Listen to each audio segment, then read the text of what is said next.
Hello and welcome to Clashes of the Week here on Talk Radio. I'm Phil Dave. Coming up. And I don't know why you guys want to defend Donald Trump. You want to do it? Go ahead. I'm not defending anybody, well, it John. Sounds like it. Sounds like well, it. The fact is, John, guy sitting there Putin did not invade any nation when Donald Trump was president. That's the fact. How is President Biden getting on in dealing with the Russian invasion in Ukraine? Well, I would say not terribly well. Having said that, why is that a former Republican congressman appears to be getting more wound up by Donald Trump's actions? Also, you don't have any control if the dog gets the hump. You don't have any control, Elaine, if it has a moment where something flips in its mind. There's nothing you can do about that. what makes a dog dangerous? Is it the animal itself, or could it be the way it's trained? An age-old question causing a bit of a ruckus for Ian Collins. Plus... so it's interesting that you say all that, but on pretty much every metric, Brexit has been a failure, and yet you don't regret it. I haven't said it's been a failure, Femi. That's not what I said. I said it hasn't been delivered. Ian, don't arm me with arguments. All right, I do apologise. Yes, there was a bit of arming going on my part there. OK, he said it's not been delivered, Femi, not that it can't work. All that and more on Clashes of the Week. But first, President Joe Biden is arguably causing about as much division as his predecessor, and that's saying something. And many are saying that he poses a potential threat to global security, given one of his most recent comments actually calling for Vladimir Putin to be removed from power. I wonder how that will go down with the Kremlin. Anyway, Claudia Liza and Ash spoke with John LeBoutillier, former Republican congressman based in New York, and here's what happened. What do you want the United States to do? But that strengthens him in Russia, doesn't it? Because the Russian people go, oh, look, they are against us. We don't want to send, and we're not going to send, U.S. troops to fight Russian troops over Crimea, over the Donbass. We're not doing it. But why didn't we send weapons then? Well, why don't you ask, you're a fan of Donald Trump. Who's the guy that when he got nominated for president, went to the convention and had the platform changed to remove the plank about giving arms to Ukraine? Then when he's president, who's the president who stopped the arms to Zelensky until he got dirt on his opponent? Who did that? So my point is that I wonder whether Putin would have dared invade Ukraine if Donald Trump was president. That was just my point, because it's very interesting. Nothing like that happened when he was president. Well, no one knows. That's the thing. He's unreadable. I'm the guest. Let me answer that. If you have this idea that because Trump is a big, fat, blustering blowhard, that means he's tough. He's not tough. He's unreadable. You know what it is, John? He was unpredictable. Whereas they saw Afghanistan, they go, well, that's he showed weakness. Now, I'm not saying he was. I'm not saying he's the best diplomat. I'm not saying he's the best politician. The best rules are the old rules. Number one, speak softly, carry a big stick. And that's what's happening here. It's Vladimir Putin who misread all of this. All of it. Yeah. He misread the unity of NATO. He did, He misread the spirit of the Ukrainians. The sanctions. He misread his own army. His own corrupt, rotten military leadership. Yeah. You see a story out today that Putin is now realizing that his own Ministry of Defense has been lying to him. They've been lying to him about the situation on the ground. Now he knows because they're terrified of him. Now he knows how it feels. They're yes men. They're terrified to say anything bad. But John, my point is, it was that unpredictability from Trump, whether rightly or wrongly, in terms of how he behaved as a president. But it was that unpredictability that meant when he travelled the world, John, you got to acknowledge this. When he travelled the world, you had leaders clamour around him. It was always, Trump's coming. What can we do to make sure we don't upset the guy? Now, I'm not saying I'm a fan, but that's something that's undeniable. He got the respect internationally that you're not seeing Joe Biden really have. Respect. He had no respect at all. They had charisma, the United States of America. Okay, maybe not respect. People were scared of him, though. People were unsure what he would do. Give me an incident where a world leader was scared of Donald Trump. Are you kidding me? When he visited France with Macron and his wife, saying we write love letters to each other. Who takes the Middle East? He did a lot of good there, didn't he? When he came to the UK, Boris Johnson gave him everything. He had a state visit, was able to meet the Queen. Well, In actually, fact, it was when Theresa May. It was Theresa May, not Boris Johnson. and Boris Johnson, I think he travelled to the UK when Boris liked Johnson was Boris, Prime didn't Minister he? as well. And in fact, when And Canada's Prime Minister, and I'll give you do your research. Go online and find the clip at the G7 where Boris Johnson is talking to Trudeau and another leader, Yes. and they're laughing at Donald Trump. Trump Boris endorsed Johnson was- Boris, though. He said he wanted him to be prime Boris was minister. quiet. Is Boris a was quiet. buffoon. He's a Trudeau was trying to make fun of buffoon. him, but yes, Boris was quiet. Boris didn't say anything. He was very Yeah, uncomfortable. He was, But John, he was laughing at Trump at this cocktail party thing, and they caught it on video. John, I'm also quite interested as a former Republican congressman. Why are you so anti-Trump? What is it you don't like about him? This is a man who took the Republicans to the White House. Well, there are a lot of Republicans who don't like Trump, and the latest example is what happened last night when here we are in day 35 or whatever of this disastrous slaughter of innocent people by Putin, and Trump is in an interview at Mar-a-Lago, again praising Putin and asking Putin to come up with information against Hunter Biden. Now, what? Trump liked Putin because they shared an enemy, Hillary Clinton. So that brought them together, which is why enemy. And wait a sec, the enemy is Vladimir Putin. That's the enemy. He is killing innocent people. Absolutely, now, he was that would 100% be like, the enemy of America as well. But Trump chose him as a if friend because the former president of the United States during Herbert Hoover, okay, he was president, he was alive. What if Herbert Hoover in the middle of World War II had started asking Adolf Hitler for favors? I mean, my God, it would never Well, they happen. closed it up to Stalin. They called him Uncle Joe, because he was on our side. Actually, at one point, Hitler murderer. wasn't seen as an enemy at one point in America. If you probably do remember that. Hitler wasn't seen as an enemy at one point in America.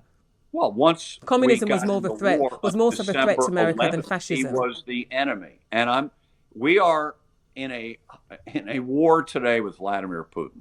And I don't know why you guys want to defend Donald Trump. You want to do it? Go ahead. I'm not defending anybody, well, it John. sounds like it. Sounds like well, it. The fact is, Condemnation John, this guy sitting there Putin did not invade any nation when Donald Trump was president. That's the fact. And he had done on presidents previously and presidents since. Let's blame every leader of the 30 NATO nations for Vladimir Putin invading Ukraine. Why don't we blame the guy that did the invasion, Vladimir Putin? Okay. Well, out of all the NATO nations, John, America is the strongest. America is the biggest. Donald Trump became president, became US president, did all the things that no other US president would do. Taking America out of NATO, that is something we've never seen any American president do since World War II, obviously. Claudia, I see the talk radio over there. It's the same as talk radio over here. You guys think talk radio means you do all the talking, okay? No, I'm a not guest at all. on this show. Not at all. I'm about to hang up because you asked me to come on. I can't finish a sentence on this show. Go ahead, John. Finish your sentence. You finish it. No, I'll listen to you. Go right ahead. I'm happy working on my computer. Claudia, Liza and Ash speaking with John LeBoutillier, former Republican congressman based in New York. Yes, Republican, you'd be forgiven for thinking he was in fact a Democrat. I have to say that I am absolutely baffled by his views. I completely agree that troops couldn't stay in Afghanistan forever, but I would have thought that the obvious thing would have been to come up with a viable exit strategy, not just say that that's it, we're off. That, to me, wastes more money than if we'd actually stayed, and that means that the whole operation was pretty much in vain. As for the West's reaction to Ukraine, it's ridiculous. We've gone from one extreme to another. It's almost as if we couldn't care less about Ukraine. Any tangible response from the UK has been those on the ground, going out and helping. The official response from the collective West feels like it's just a case of condemning the behaviour of Putin, and somehow that will be enough to stop the madman in his tracks. I do object to the way that people compare Putin to Adolf Hitler. He is nothing like him. Hitler had a systematic plan to destroy several races off the face of Europe. Putin is just a power-hungry lunatic who is sadly picking on Ukraine simply because they're not a member of NATO. And they were planning on joining it, don't forget. The only thing that they have in common is that they don't mind if they have blood on their hands. This week we heard the grim news that a 2-year-old had lost his life following an attack by a dog. This, of course, brought up the age-old question, should we be letting our four-legged friends anywhere near young children? Ian Collins, who has had a busy old week, discussed this on his show and opened the phone lines to you. And boy, did you respond. Like this caller, for example. Your German Shepherds have been fine, which is good. I've had five German Shepherds. Yes. They've all been. Three of them have been from Battersea Dogs Home, including the one we have now. Okay. Because if you don't exercise a dog, you don't give them all the of that is true. attention. But you still own a dog that could kill. No, Yes, you do. You own a German Shepherd. Ridiculous. Any dog. I have an uncle. Unfortunately, he's no longer about. He always had German Shepherds, and he also had a Westie. Yeah, and the Westie was the one that bit him. And the Westie was the one. But the Westie couldn't kill you. That's the point, Elaine. But the Westie did a lot of damage to the burglar's ankle. So basically, what I'm saying is, any dog will be. But you have to acknowledge, Elaine, there's a gradient of damage that different breeds could do. Are you telling me that your German Shepherd would create no more damage with its bite than a West Highland Terrier? I'm not saying that. What I'm saying is... Well, that's the point then, isn't it? You can't go around saying that all these dogs are dangerous. Caller Elaine from Suffolk speaking with Ian Collins there, answering the question, who decides what makes a dog dangerous? Now look, I have to say, I do understand that any dog could be dangerous, but the problem is that larger dogs with larger and more powerful jaws have the potential to inflict more damage than, say, a Bichon Frise. I understand that Elaine would quite rightly stand by her dogs, as they are more than likely well trained, but that's the whole point. If you possess a dog, no matter its size, if it is poorly trained, then it does pose a potential danger to others, especially if it's a larger dog. For the record, I have 2 sausage dogs myself, and our old dog Basil, well, let's just say I wasn't born with a scar on my lip. And before you judge me, no, I was not going in to kiss the dog, thank you very much indeed. If you must know, I bent down to pick him up and I didn't know he was hiding a bone underneath the sofa. Dave, this week we marked 5 years since the UK triggered Article 50. That, of course, was the official process that began Britain's departure from the European Union. Ian Collins asked the question, should the country be regretting its collective decision? He discussed that with former Brexit Party MEP Ben Habib and political activist Femi Olawale. So given that you're not in power, you have no prospect of changing this Brexit, and this is the only Brexit that we're getting for the foreseeable, because it has been 2 years. It has been 2 years since you left the EU. I can change this Brexit. How are you changing this Brexit? I'm judicially reviewing the protocol in Northern Ireland, and if we can get the protocol removed, then I think we can actually get a proper Brexit right across the board. Not just the integrity of the United Kingdom, which is obviously of critical importance, but I think we'll be able to do the deregulations deregulations and tax cutting that I mentioned earlier. So you and you alone, you're going to fix Brexit. So I'm going to keep fighting. I'm going to keep fighting for Brexit until my last breath, if it hasn't been delivered in advance of that. So the fishermen of the UK who are saying that they're on track to lose £300 million within the next 5 years, the farmers who've burnt 40,000 pigs, we haven't got the... Femi, we don't have control of our fish. The European Union takes more of our fish than we do. Ben. The EU takes more of our fish than we do. Ben. Okay, all right. You know the facts. You're an educated guy. You know the facts. All right, let's see if Femi's response to your point then, Ben.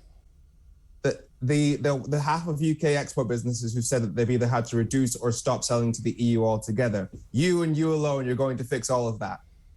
The EU has the majority of the fish out of the North Sea, and you're going to fix all of this. You're going to fix all of this. I'm going to look, Femi.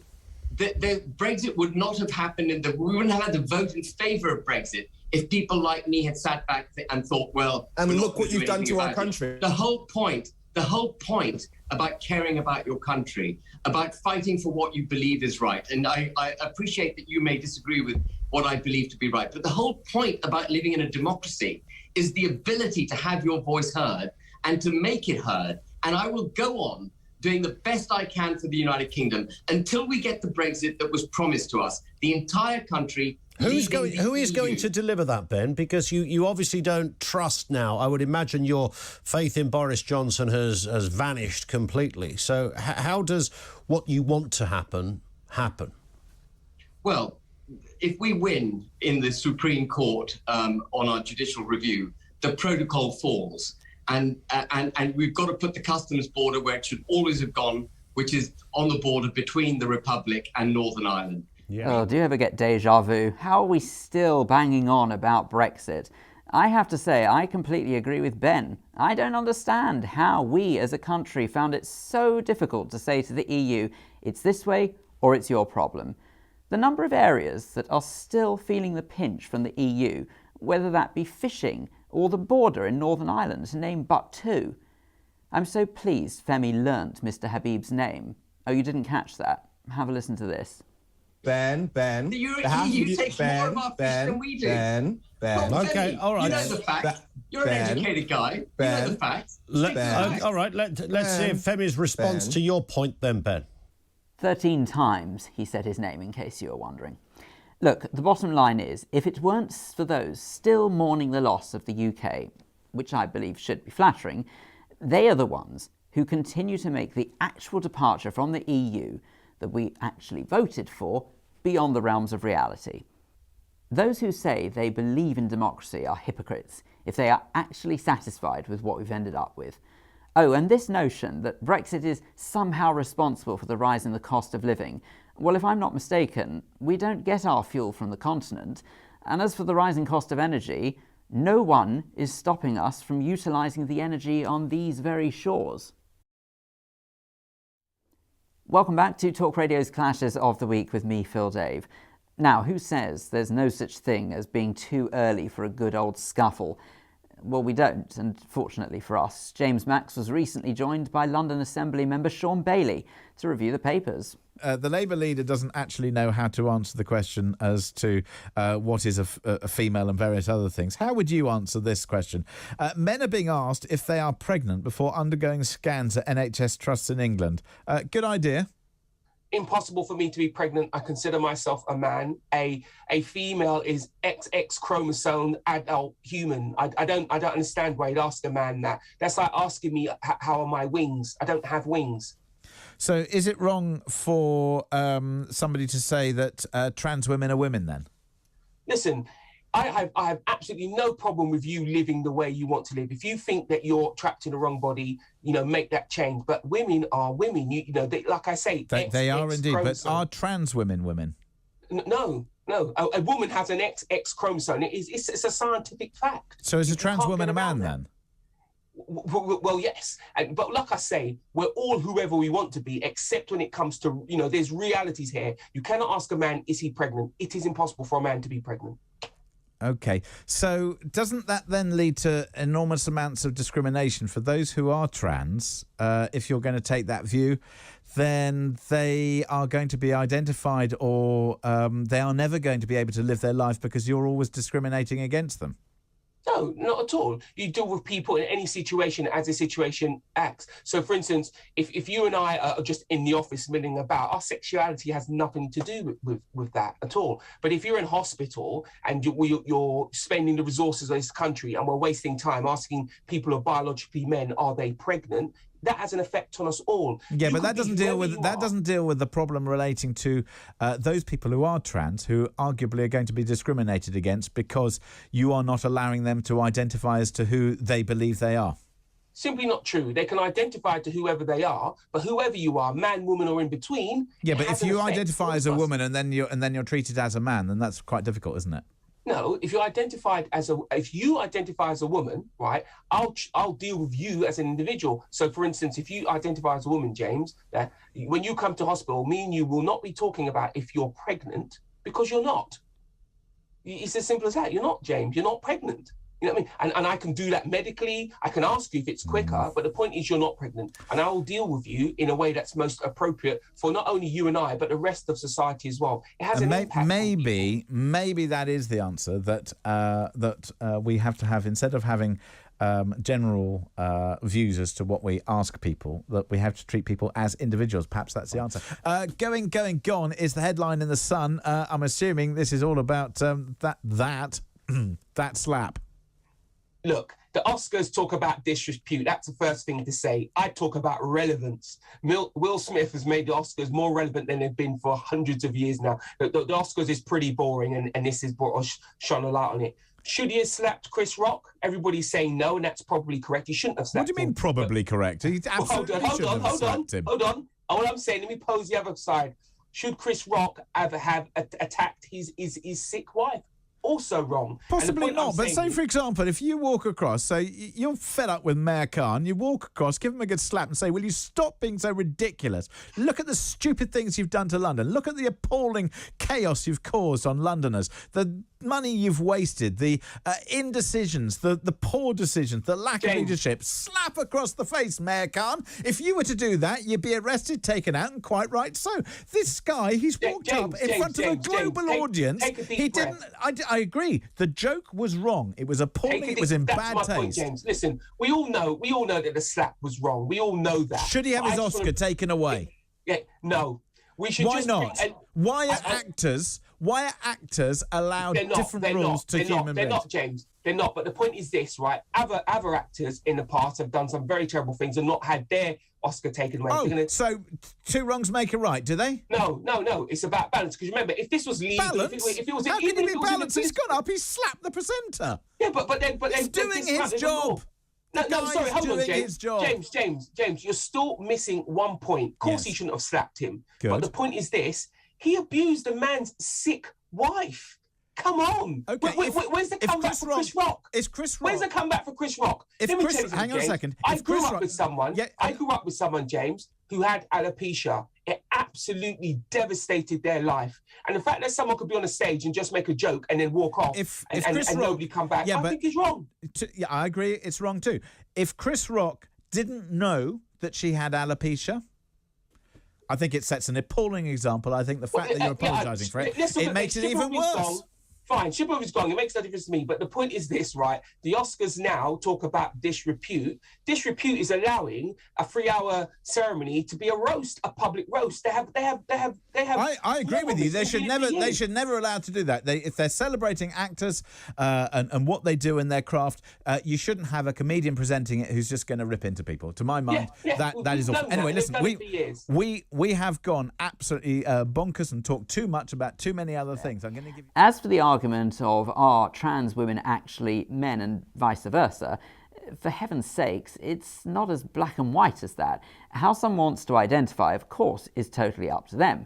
However, you can't argue with the insides of one's body, if born a male or female as nature created. Why do people find it so difficult to accept this? It's bonkers. I've said it before, and I'll say it again. If you want to identify as you want to identify, then go for it. I genuinely believe that it shows bravery and courage. And the fact is that whether you like it or not, biology will always reign supreme. Sorry, I like Sean, but can I just point out, by the way, that the Oscars have only been around for 94 years. You can't really say that it's been made more interesting and relevant for the first time in hundreds of years. Just saying. Oh, and as for Will Smith, simple. He should have been charged for assault. You know if that was anyone else that would be the case. You just randomly go up to someone on stage who is picking on you, or indeed a loved one, as part of an attempt at comedy. And believe me, I've been on the receiving end of that, by the way. Admittedly, not Chris Rock or indeed at the Oscars, but all the same. You don't just go up and slap someone totally and utterly. It's inexcusable as far as I'm concerned. And frankly, it sets the most appalling example to anyone who admires, or at least used to admire, Will Smith. Let him keep his gong. But where are the police when you need them? Oh, and I should stress, by the way, Chris Rock did in fact say that he wasn't going to file a complaint against Will Smith, and that's precisely why they didn't charge him. James Max, by the way, is with you every Monday to Friday between 5 a.m. and 6:30 a.m. right here on Talk Radio. Time now to talk about all things energy. Again. In particular, energy strategy. The Prime Minister has been promising one, but as of the time of the next clash, we had yet to hear anything. Julia Hartley-Brewer spoke with Pete Wilkinson, chairman of the Together Against Sizewell campaign. The reality is, as much as I'd love us to get to being all reliant on renewables, renewables are not reliable. And until they are reliable all the time, we can't rely on them. So we're going to rely on, gas-powered power stations, fracking, nuclear, and other forms of energy. You surely accept that. We can't move to all renewables right now. You're falling into the same trap that the government falls into. You're looking at supply all the time. What we've got to look at is demand. We've got to drive down demand. There are millions of acres of roofs in this country, and not one of them has got a photovoltaic cell on it by statute. We do not do anything mandatory. We do it by volunteering, and we could do far more. You're saying mandatory, so mandatory solar panels would be your answer to the problem. Well, if you're going to build a housing estate, it makes a lot of sense to put photovoltaic cells on the roof. And it probably does make sense in a brand new housing estate, but most people don't live in new homes. They live in homes that were built, decades and decades. Then retrofit them.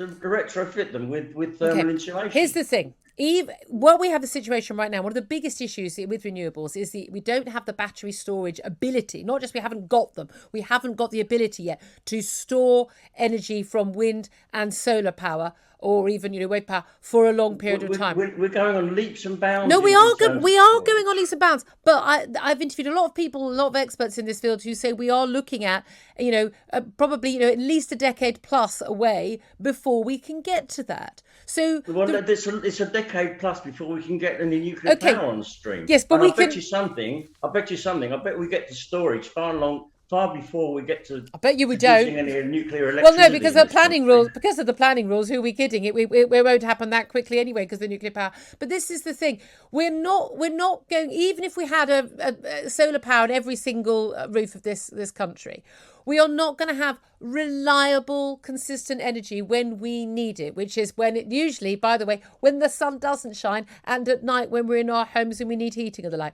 We need to have a variety of different things.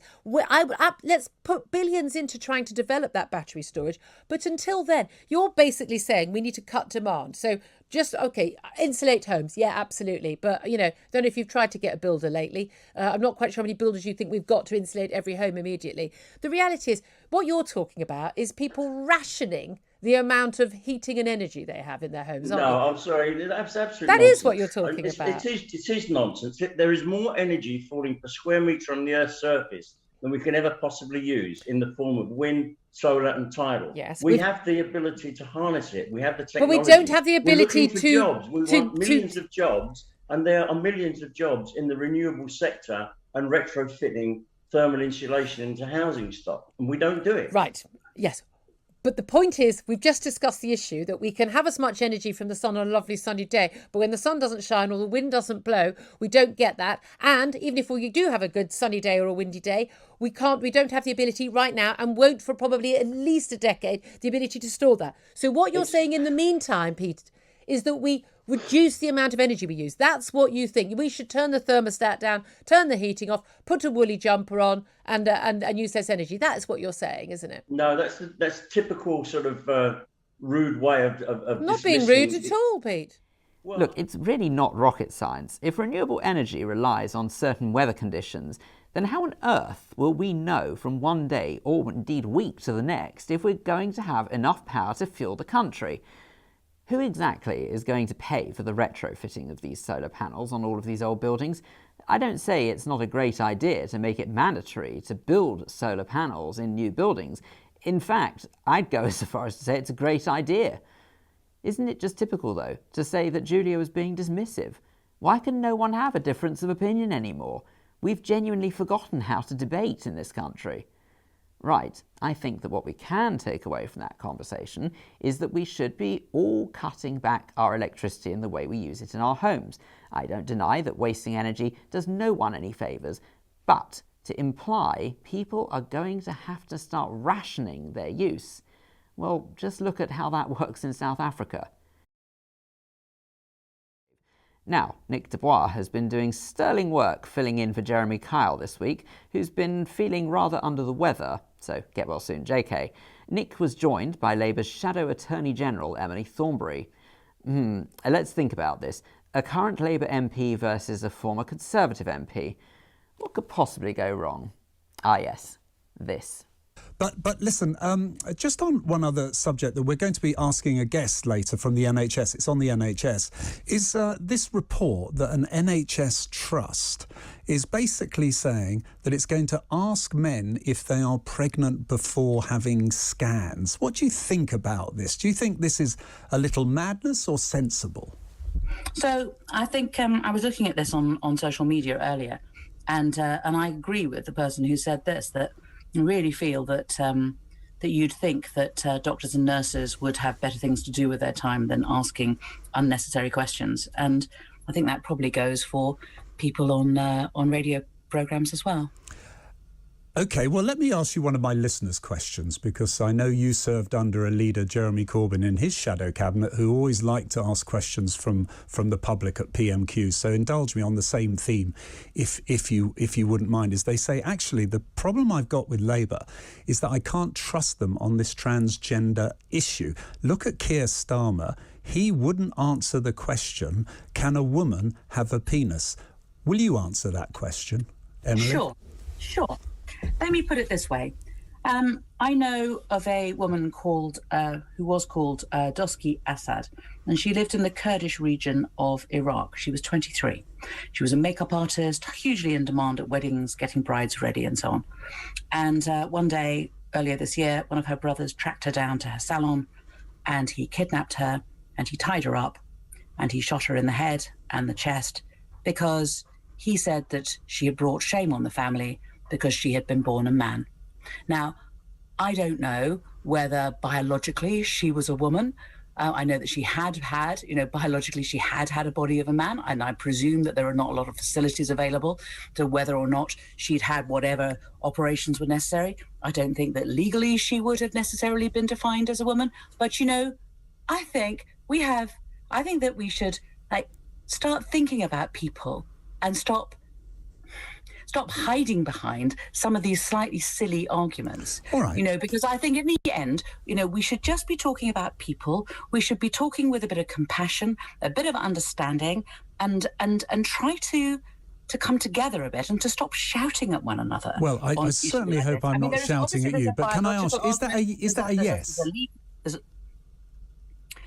I think that what I've been trying to explain to you is that there is a legal definition, there's a biological definition, but I think that there are people who, as I say, like this woman who was murdered by her brother in Iraq, who believed herself to be a woman, and I have no idea whether she had a penis or not. I don't really care.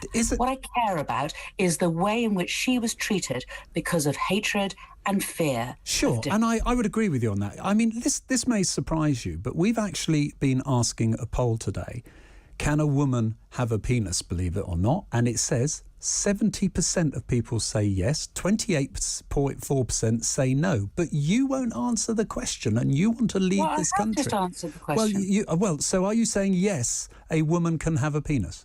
I've explained, and I'm quite sure that the listeners have heard what I've done, because I think that the reason that so many people in your poll have said what they have is because they get away. But do you agree with them? Wait a minute. They get away from the one sentence, one word answers. They understand that people are complex, that they are different, and that actually, the people answering your poll have shown a humanity which, to be honest, these sort of sound bites railroad their way. Okay, but your colleague Siobhan Madonna, a long-serving Labour MP from Mitcham and Morden, I think it is, when asked, can a woman have a penis, she said, no, I don't think so. Why can't you? I've given you, I think, what I hope is a thoughtful and a complete answer. And, and it's up to your listeners to decide whether or not I have given a full answer. I can give you a legal definition, I can give you a biological definition, and I have told you about a woman who I believe, may have had a penis, but I really don't want to look up her skirt and ask her one way or the other. And anyway, she is no, and I'm pretty sure I wouldn't like to do that either. No. Absolutely flipping bonkers. We need to have a total refresher course in biology. I don't understand how we found ourselves in a situation where so many people have no idea of basic human nature. It's ridiculous. Get a grip. And that's it for this edition of Clashes of the Week. From me, Phil Dave, thank you for the pleasure of your company. And do make sure you stay tuned to the home of common sense. Of course, this is Talk Radio.